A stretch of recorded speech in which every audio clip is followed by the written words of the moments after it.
Assalamualaikum warahmatullahi wabarakatuh.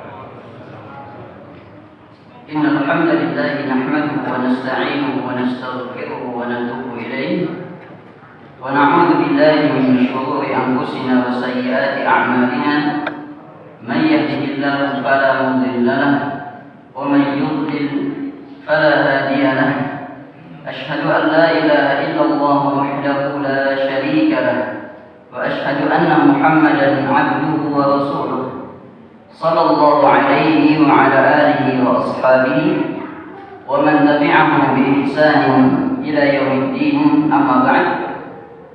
Ikhwani fi din wa akhwati fillah, para jemaah sekalian yang semoga dirahmati Allah Subhanahu wa taala, kita lanjutkan pelajaran kita dari mengkaji kitab Tauhid karya Syekh Muhammad Ibn Abdul Wahhab, yang mana di dalam kitab ini beliau akan memaparkan hal-hal penting berkaitan dengan memurnikan ibadah hanya untuk Allah Subhanahu wa taala. Dan beliau menegaskan di dalamnya bahwasanya kewajiban yang menjadi hal yang pertama atau kewajiban yang paling wajib bagi setiap muslim dan muslimah adalah mentauhidkan Allah Subhanahu wa taala. Di pertemuan yang lalu kita sudah sampai ke surat Al-An'am dan athar dari Abdullah bin Mas'ud radhiyallahu taala anhu, dan sekarang kita masuk hadis yang terakhir atau dalil yang terakhir dari bab yang pertama. Ini apa yang datang di halaman yang keempat, yang punya buku bisa dilihat di halaman yang keempat, hadis dari sahabat Mu'adz bin Jabal radhiyallahu taala anhu. Kita baca hadisnya. Kata Mu'adz bin Jabal radhiyallahu taala anhu, "Kuntu radifan Nabi sallallahu alaihi wasallam ala himari."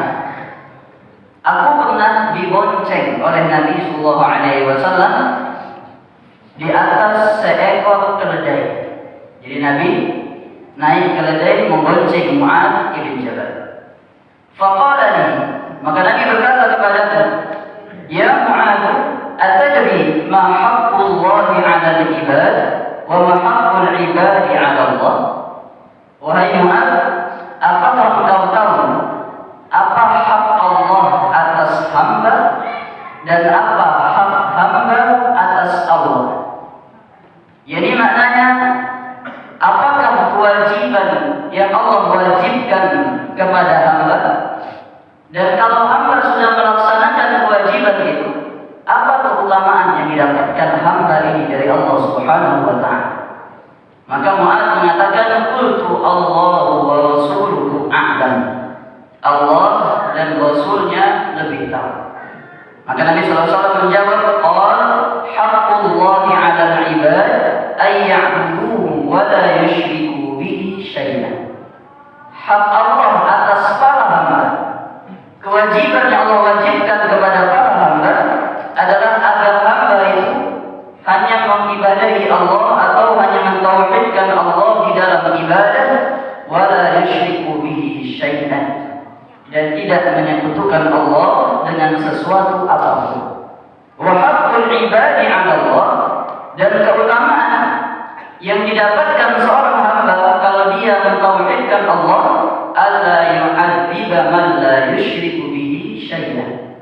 Allah tidak akan mengazab orang yang tidak pernah berbuat kesyirikan, tidak pernah menyekutukan Allah dengan sesuatu apapun. Jadi kalau hamba sudah menunaikan kewajiban, yaitu mentauhidkan Allah, maka keutamaan dari Allah yang diberikan kepada hamba tersebut, Allah tidak akan mengazabnya. Allah tidak akan mengazabnya. Qultu, karena Mu'adz bin Jabal senang mendengarkan berita ini, berarti kalau kita bertauhid tidak akan diazab. Itu janji Allah, itu keutamaan dari Allah. Karena Mu'adz senang, dia sangat ingin menggabarkan berita gembira ini kepada sahabat yang lain.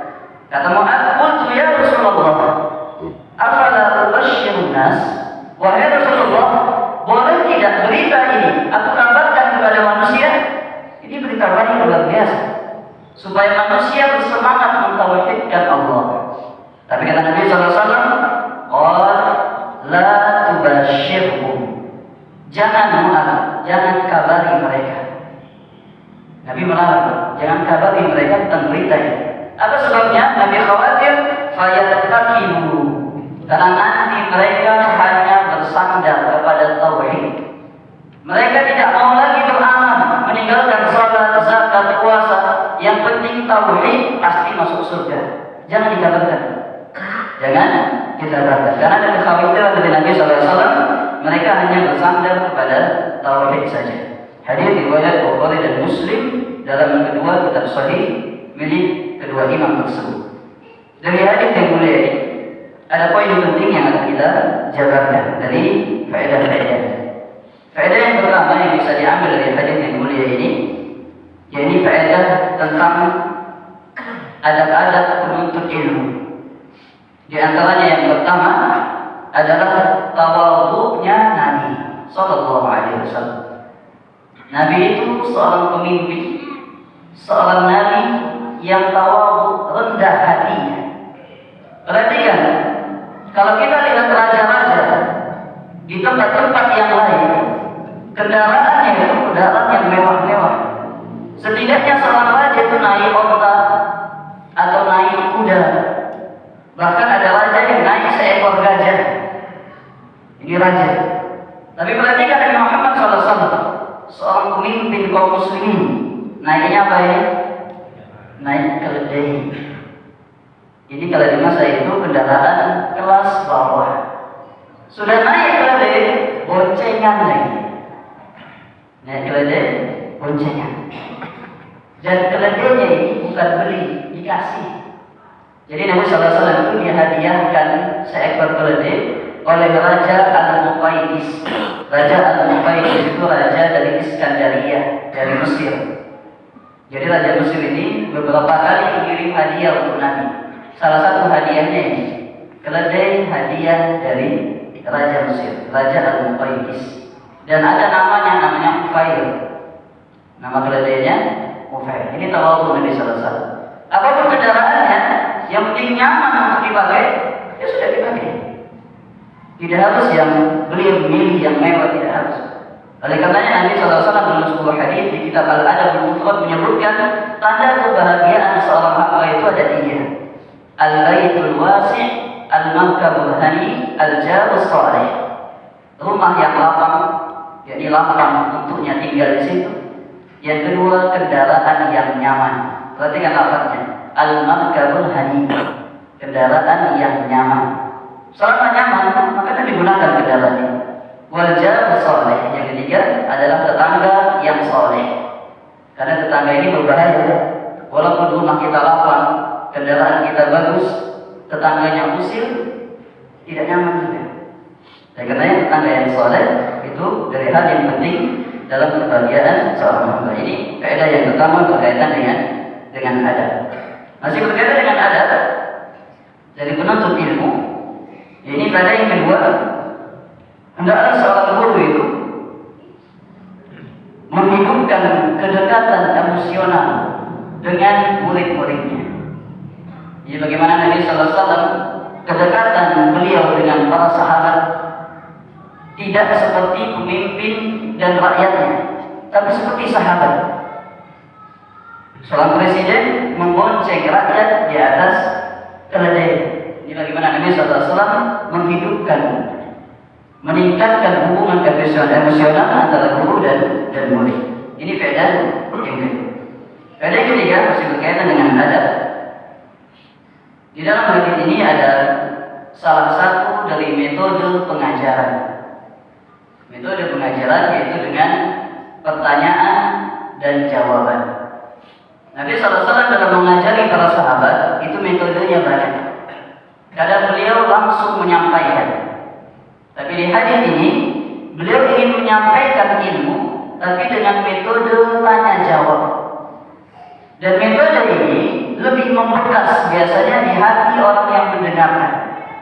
Lebih teringat, lebih terngiang-ngiang. Karena ini perkara yang penting. Nabi SAW menggunakan metode ini. Metode tanya jawab. Tahukah engkau wahai Mu'adz, apa hak Allah atas hamba? Atau antara metode dari pengajaran Nabi Muhammad SAW. Kemudian yang terakhir berkaitan dengan adab. Penuntut ilmu adalah hendaklah dia mengucapkan Allahu a'lam pada hal yang tidak dia ketahui. Di sini Mu'adz bin Jabal. Mu'adz ini bukan orang biasa. Dia ulamanya para sahabat. Tapi ketika beliau tidak tahu, beliau langsung mengatakan Allah wa rasuluhu a'lam. Allah dan Rasulnya lebih tahu. Seorang ulama harusnya dia punya ilmu, tapi ketika beliau memang tidak tahu, beliau katakan Allah wa rasuluhu a'lam. Adapun kita sekarang, karena Rasul alaihi salatu wasallam sudah meninggal dunia, maka cukup wallahu a'lam. Rasulnya dihilangkan karena Rasul alaihi salatu wasallam sudah meninggal dunia. Maka ini adab-adab berkaitan dengan penuntut ilmu yang ada di dalam hadis. Adapun inti poin pembahasan di hadis ini, yakni berkaitan dengan bahwasanya tauhid adalah kewajiban yang paling wajib untuk setiap muslim. Karena hak Allah atas hamba, kewajiban yang Allah wajibkan kepada hamba pertama kali adalah ayya'budu. Bagaimana hamba itu mentauhidkan Allah, menyerahkan peribadatan hanya kepada Allah. Jadi awal wajib atau aujab wajib, kewajiban yang paling wajib dan kewajiban yang paling utama adalah bertauhid. Inilah sebab kenapa para ulama Ahlussunnah wal Jamaah selalu memasukkan pembahasan tauhid di semua pelajaran. Jadi pembahasan tauhid kadang dibahas secara rinci, sebagaimana kita bahas di kitab tauhid ini, dibahas rinci per poin satu persatu. Kadang pembahasan tauhid diselipkan di pembahasan umum, dimasukkan ke pembahasan fikih, dimasukkan ke pembahasan bahasa, dimasukkan ke pembahasan tajwid, dimasukkan ke pembahasan yang lainnya. Tapi sifatnya pembahasan yang umum. Maka ini titik inti poin dari hadis ini, bahwasanya tauhid adalah kewajiban yang paling wajib. Kemudian kaidah berikutnya masih berkaitan dengan hadis ini, bahwasanya boleh menyembunyikan ilmu karena maslahat bila ada kebaikan. Diperbolehkan seseorang itu menyembunyikan ilmu bila di situ dilihat ada maslahatnya. Di sini Mu'adz ingin mengabarkan hadis ini ke sahabat-sahabat yang lain, supaya sahabat yang lain senang mendengarkan hadis. Tapi Nabi katakan la tubasyirhum, jangan kabarkan dulu mereka, nanti dulu. Apa masalahnya? Nabi khawatir mereka hanya bersandar dengan tauhid.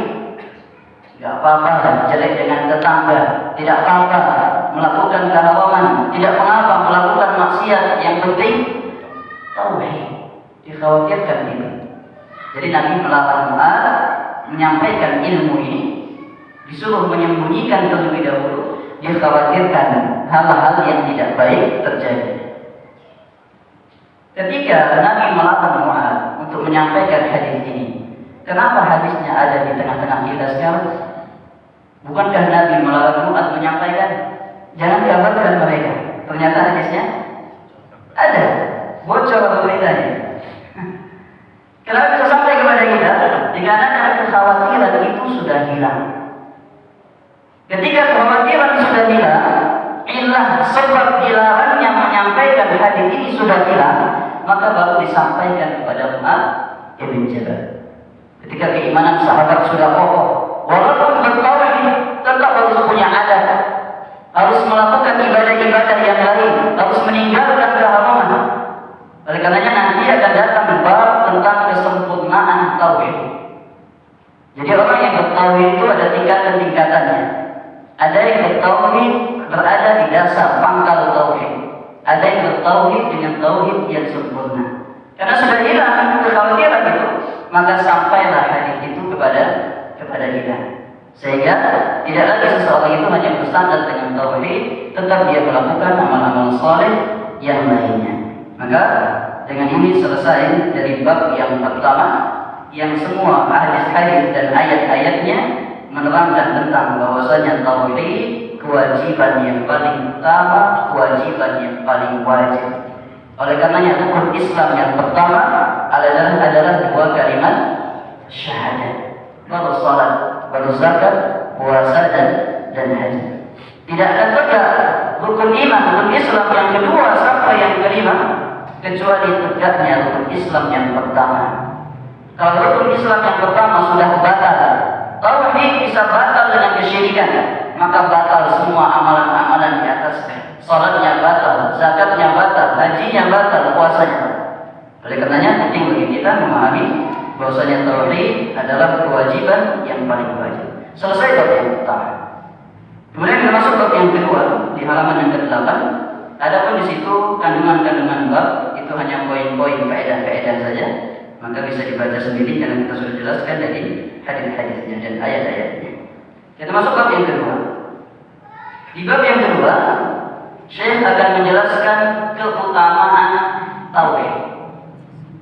Jadi di bab yang pertama ditanamkan dulu ke hati kita. Bertauhid hukumnya wajib. Setelah kita menanamkan tauhid hukumnya wajib, baru masuk poin yang kedua. Kita berlomba-lomba mencari keutamaan tauhid. Karena kalau orang sibuk dengan keutamaan, hanya sibuk dengan fadhail a'mal, keutamaan beramal, tapi dia tidak punya pondasi. Ini hukumnya halal atau haram, wajib atau sunnah atau makruh, maka namanya mencari keutamaan itu kadang kenceng dia, kuat, kadang dia malas, muncul futurnya. Tapi kalau dia tahu hukumnya wajib, senang atau tidak senang, semangat atau malas, dia pasti kerjakan. Misal salat 5 waktu. Walaupun kita sedang malas, kita tetap menegakkan salat 5 waktu. Kenapa? Karena sudah tertancap di hati kita salat 5 waktu hukumnya apa? Wajib. Beda dengan amalan sunnah. Misal tahajud, lagi semangat dia tahajud, lagi malas dia tidur, istirahat. Kenapa? Karena sudah tertancap di hatinya hukum salat tahajud apa? Sunnah. Demikian tauhid. Kalau sudah tertancap bertauhid hukumnya wajib, apapun yang terjadi dia tidak akan meninggalkan tauhid. Oleh karenanya ada nanti hadis ada 2 orang yang salah satu dari keduanya masuk ke dalam neraka fi dhubabi karena seekor lalat. Ada 2 orang ini melewati sebuah kampung, melewati sebuah kabilah. Yang satu lewat, kata kepala suku ini, kami punya berhala, qadrib walau dhubaba, sembelihlah hewan untuk berhala kami walaupun cuma seekor lalat. Maka orang yang pertama beranggapan cuma lalat aja, kan kecil, hanya dia sembelih, dia cari lalat, dia bunuh dalam rangka untuk dipersembahkan ke berhala. Maka orang ini dakhalan nar, masuk ke dalam api neraka. Orang yang kedua dikatakan qadrib walau dhubaba, sembelihlah walau seekor lalat. Orang ini tahu namanya tauhid, walaupun cuma seekor lalat tetap namanya syirik. Hewan apapun yang dipersembahkan selain Allah itu kesyirikan, dia tidak mau. Akhirnya orang ini dibunuh oleh kepala suku dan dia dakhala jannah, dia masuk ke dalam surga karena mempertahankan tauhidnya. Ini penting. Karena dia sudah tahu hukum tauhid itu wajib, maka dia akan pertahankan bagaimanapun cara. Oleh karenanya di bab yang kedua beliau akan jelaskan supaya kita lebih bersemangat belajar tauhid. Beliau akan berikan fadlut tauhid wa ma yukaffiru minadz dzunub, keistimewaan dan keutamaan tauhid dan dosa-dosa yang diampuni karena tauhid. Beliau Syekh Muhammad bin Abdul Wahab membawakan 1 ayat dan 3 hadis. 1 ayat dan 3 hadis. Ayat yang pertama surat Al-An'am ayat 82. Man yaqra? Abadan? Fadhal. Alladzina amanu wa lam yalbisu imanahum bidzulmin ulaika lahumul amnu wa hum muhtadun. Allah Subhanahu wa taala berfirman, alladzina amanu. dan orang-orang yang beriman. Walam yalbisu imanahum bidzulmi, dan tidak mencampur adukan keimanan mereka dengan kezaliman. Ulaika lahumul amn, bagi mereka jaminan keamanan. Wa hum muhtadun, dan mereka orang-orang yang mendapatkan hidayah dan mendapatkan petunjuk. Di ayat ini Allah memberikan dua keutamaan bagi orang yang tidak mencampur adukan iman dengan kezaliman. Apa makna zalim di ayat ini? Makna zalim di dalam ayat adalah asyirku, kesyirikan. Jadi makna zalim di dalam ayat adalah kesyirikan. Bukan zalim yang bermakna dosa-dosa biasa. Dikarenakan siapa dari kita yang tidak luput dari dosa? Setiap kita, sehebat apapun dia beristiqomah, pasti ada masa dia jatuh, ada masa dia salah, ada masa dia menyimpang dari jalan yang lurus. Makanya Nabi SAW tidak pernah memaksa kalian harus benar 100%, harus tepat 100%, tidak pernah. Tapi Nabi katakan dalam sebuah hadis riwayat Muslim, qaribu wasaddidu, mendekatlah kepada ketaatan dan mendekatlah kepada kebenaran. Karena orang tidak mungkin selalu benar, tidak mungkin dia selalu tepat, pasti pernah salah. Dan orang yang salah harus cepat mendekat kepada kebenaran. Oleh karenanya zalim di sini maknanya adalah kesyirikan. Oleh karenanya ketika turun ayat ini dikisahkan dari Abdullah ibnu Mas'ud, para sahabat mendengarkan ayat ini bertanya, ya Rasulullah, ayyuna la yadhlimu nafsah? Wahai Rasulullah, siapa dari kita yang tidak pernah menzalimi dirinya? Ayat ini menjelaskan tidak mencampurkan iman dengan kezaliman akan diberikan keamanan dan petunjuk. Sekarang siapa dari kita yang tidak pernah menzalimi dirinya? Maka Nabi SAW mengatakan, laisa kama taqulun. Maksud zalim di dalam ayat ini bukan seperti yang kalian pahami. Maknanya adalah, makna zalim adalah bisyirkin. Makna zalim adalah syirik. Tidakkah kalian mendengarkan ucapan Luqman kepada anaknya? Apa ucapan Luqman? Ya bunayya la tusyrik billah, inna syirka la zulmun azim. Wahai anakku sayang, jangan kalian sekutukan Allah. Karena sesungguhnya perbuatan syirik itu la zulmun azim, kezaliman yang paling besar. Maka di sini maknanya tidak mencampurkan keimanan dengan kezaliman. Apa keutamaan yang diberikan untuk orang-orang yang tidak mencampurkan keimanan dengan kezaliman? Ada dua. Yang pertama adalah al-amn, jaminan keamanan. Apa makna keamanan di sini? Ada beberapa tafsiran para ulama berkaitan dengan makna aman.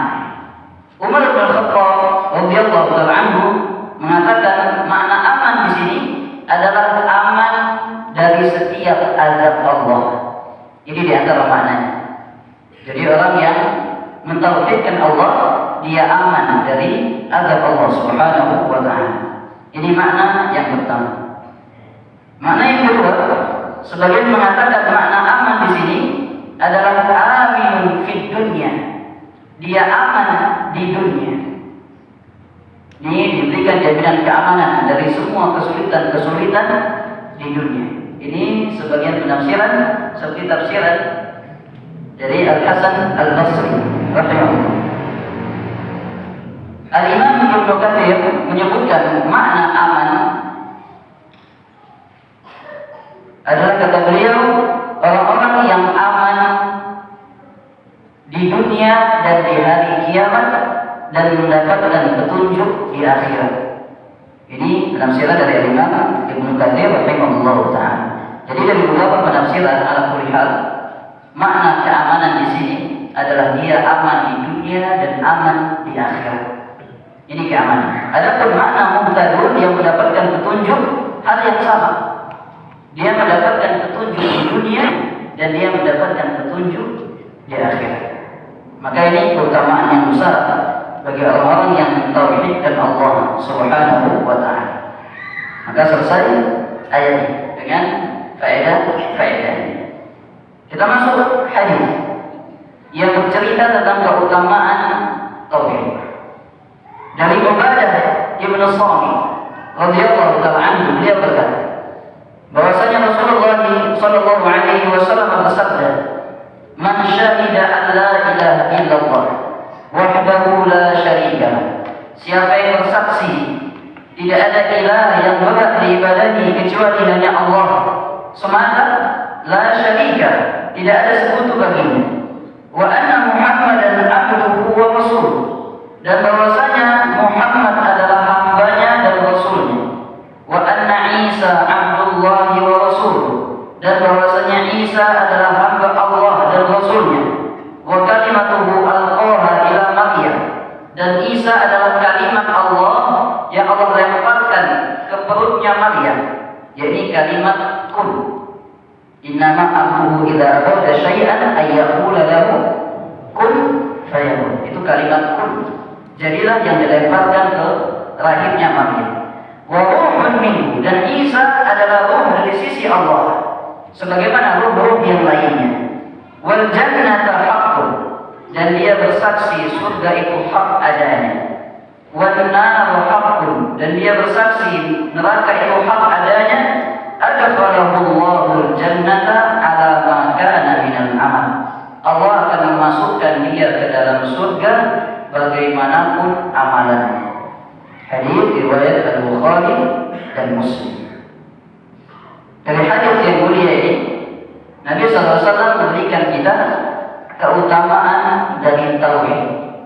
Karena kalimat yang pertama, man syahida, siapa yang bersaksi tidak ada ilah yang berhak diibadahi kecuali hanya Allah Subhanahu wa ta'ala. Apa keutamaan yang didapatkan? Allah akan masukkan dia ke dalam surga bagaimanapun amalannya. Sehingga orang yang bertauhid ada dua keutamaan di sini. Keutamaan yang pertama adalah dia bisa masuk surga bagaimanapun sedikit atau banyaknya amalannya. Amalnya sedikit atau banyak, selama dia bertauhid pasti dia masuk ke dalam surga. Ini keutamaan yang pertama. Oleh karenanya ada sahabat-sahabat atau beberapa sahabat yang baru masuk Islam, kemudian berperang, belum sempat salat, belum sempat puasa, belum sempat zakat, belum sempat haji, langsung berangkat berperang, meninggal fisabilillah, maka dia masuk surga. Padahal amalannya cuma berangkat jihad saja. Karena dia baru masuk Islam, mengucapkan dua kalimat syahadat, berangkat jihad, meninggal masuk surga. Jadi seberapapun amalan kita, selama seseorang itu bertauhid, maka dia dipastikan masuk ke dalam surga. Ini faedah yang pertama. Faedah yang kedua, bahwasanya seseorang di dalam surga bertingkat-tingkat sesuai kadar amalannya. Bertingkat-tingkat sesuai dengan kadar amalannya. Ini juga maksud dari sabda Nabi sallallahu alaihi wasallam, "Adkhalahullahu al-jannata ala ma kana minal amal." Allah masukkan dia ke dalam surga bagaimanapun amalannya. Maka orang di dalam surga bertingkat-tingkat sesuai dengan kadar amalannya. Ini dua faedah, dua keutamaan tauhid yang disebutkan di dalam hadis. Dan kita sebutkan tadi, orang yang bertauhid pasti masuk surga. Ini yang perlu dicatat. Orang yang bertauhid pasti masuk surga. Yakin tidak? Yakin tidak? Yakin ya? Nah, masuk surganya orang yang bertauhid ada dua jenisnya. Jenis orang yang bertauhid masuk ke dalam surga terbagi menjadi dua. Yang pertama, orang yang masuk surga secara langsung. Jadi karena tauhidnya, dia langsung dimasukkan ke dalam surga. Ini jenis yang pertama. Jenis yang kedua adalah orang yang akhirnya masuk surga. Orang yang akhirnya dia masuk surga. Yang pertama tadi apa? Karena tauhidnya dia dimasukkan ke dalam surga. Yang kedua, akhirnya dia masuk surga. Maksudnya apa? Ternyata ada orang yang bertauhid, dia diazab terlebih dahulu di dalam neraka karena dosa-dosanya. Oleh karena tauhid itu sifatnya ada yang menghapuskan dosa-dosa secara langsung dimasukkan ke dalam surga, ada yang sifatnya dia diadab terlebih dahulu. Mungkin dia punya dosa-dosa besar selain syirik, maka dia diadab sesuai dengan kadar dosanya, kemudian dikeluarkan dari api neraka dan dimasukkan ke dalam surga. Dikarenakan dosa besar selain syirik itu tidak membuat kekal di neraka. Hanya satu dosa yang membuat kekal di neraka, yaitu dosa kesyirikan. Sehingga seorang hamba ketika dia bertauhid dan dia diadab dengan dosa-dosanya, maka akhirnya nanti masuk ke dalam surga. Akan tapi jangan sampai perkara yang kedua ini membuat kita bermudah-mudahan nanti kan masuk surga juga, diazab sebentar tidak masalah. Tidak begitu. Karena satu hari di neraka itu ka'alfi sanatin mimma ta'udun, seperti 1000 tahun kalau kalian menghitungnya. Itu sehari di neraka. Umur saja baru 40 rasanya lama sekali kehidupan ini. Jadi 30 kok lama. 1000 tahun satu hari. Oleh karenanya jangan berangan-angan, gak apa-apa masuk surga sebentar.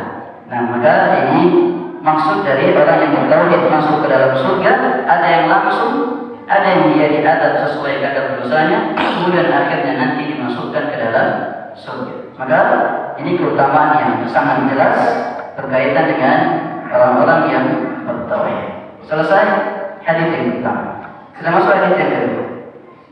Hadisnya apa itu? Hadis dari Iqbal radhiyallahu ta'ala anhu. Siapa yang membaca? Hadis yang pendek.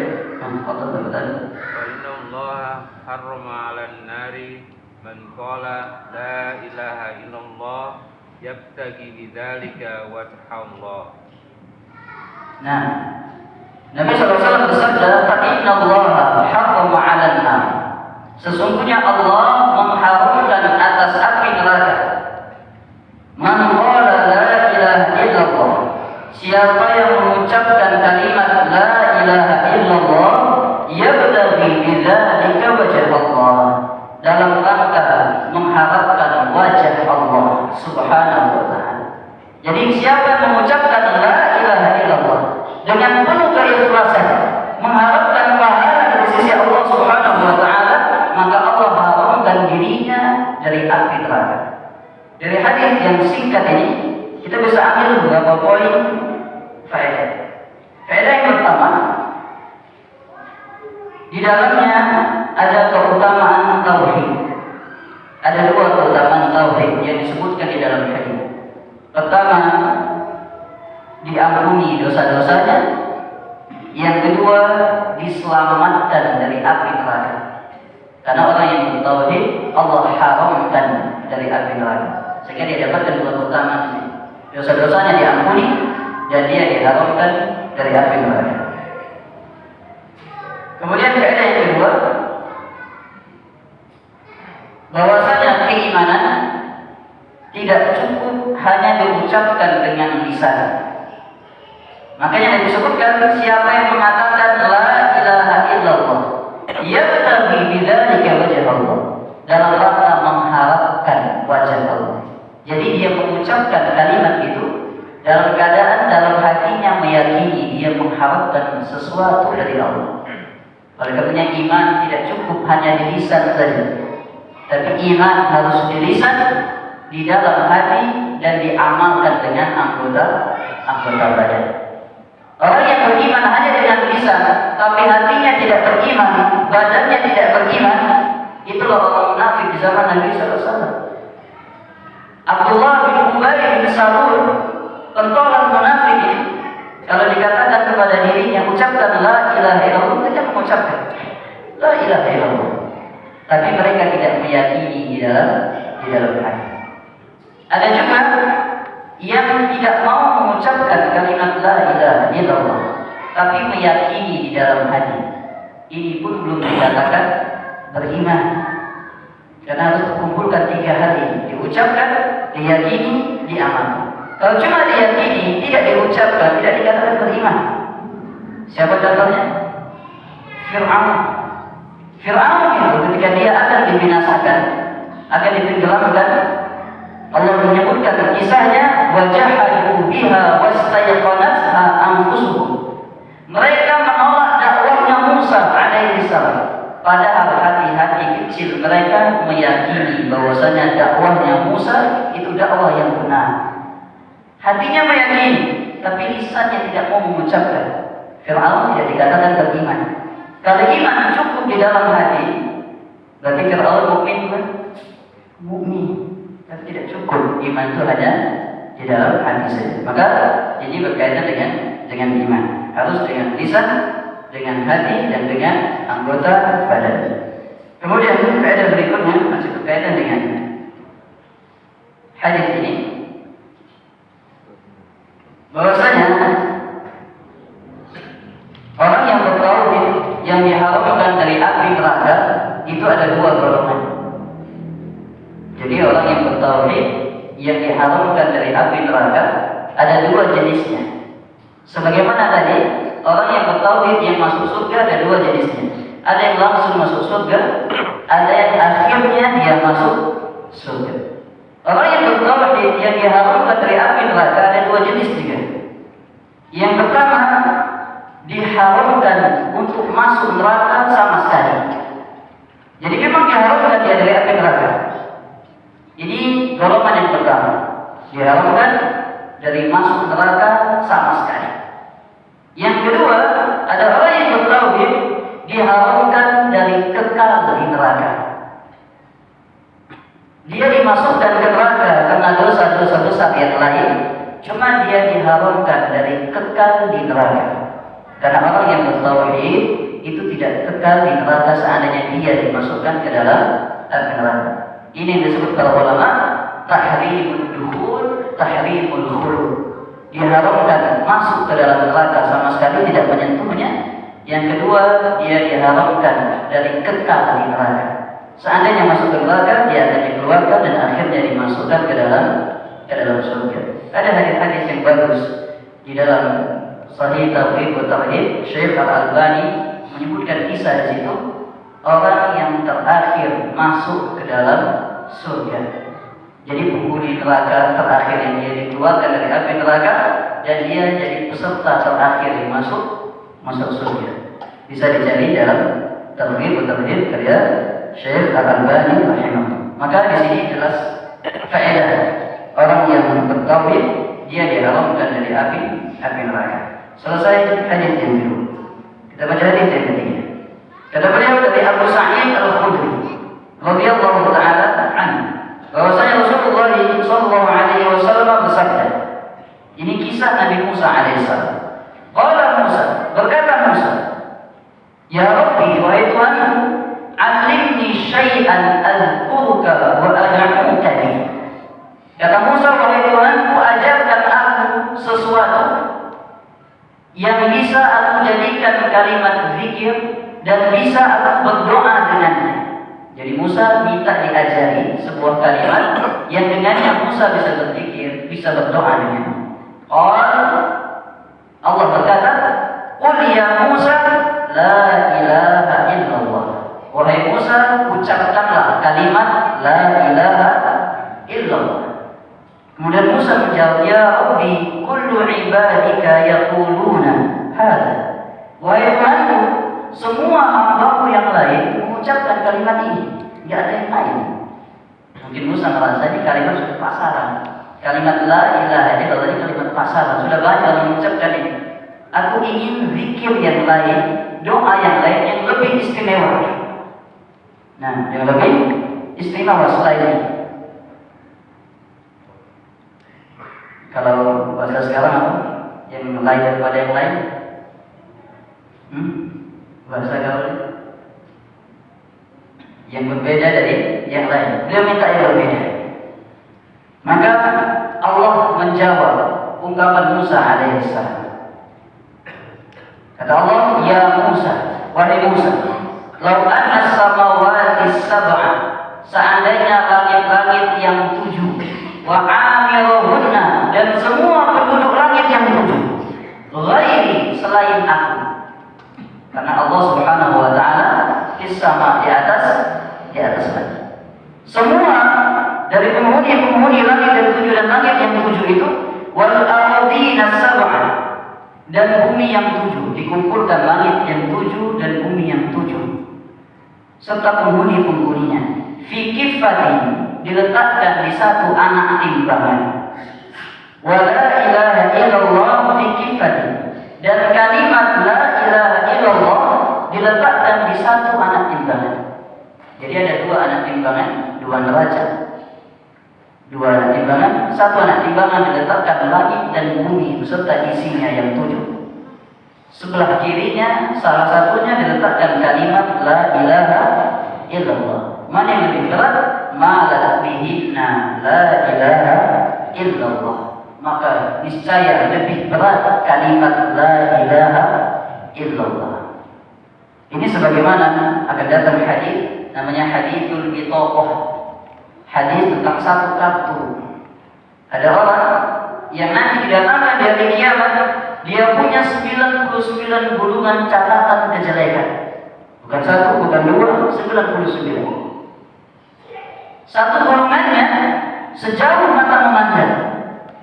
Itu baru 1. Masih ada 98 lagi. Semuanya sejauh mata memandang. Maka orang ini diletakkan amal kejelekan ini di satu anak timbangan. Maka dikatakan kepada orang ini, engkau punya amalan? Kata orang ini, aku tidak punya apapun kecuali apa yang tertulis di dalam kartuku ini. Dia mengeluarkan satu kartu di dalam jahitnya, sakunya. Dia keluarkan dan di kartu itu tertuliskan kalimat la ilaha illallah. Maka diletakkanlah kartu yang kecil itu di satu anak timbangan. Ternyata kalimat la ilaha illallah yang ada di kartu yang kecil itu lebih berat daripada amal-amal kejelekannya. Mungkin untuk faedah ayat ini kita lanjutkan di pertemuan berikutnya. Wallahu ta'ala a'lam bis-shawab. Sampai di hadal qadar. Subhanakallahumma wa bihamdika asyhadu an la ilaha illa anta astaghfiruka wa atubu ilaik. Tafadhalu hafizakumullah. Assalamualaikum warahmatullahi wabarakatuh.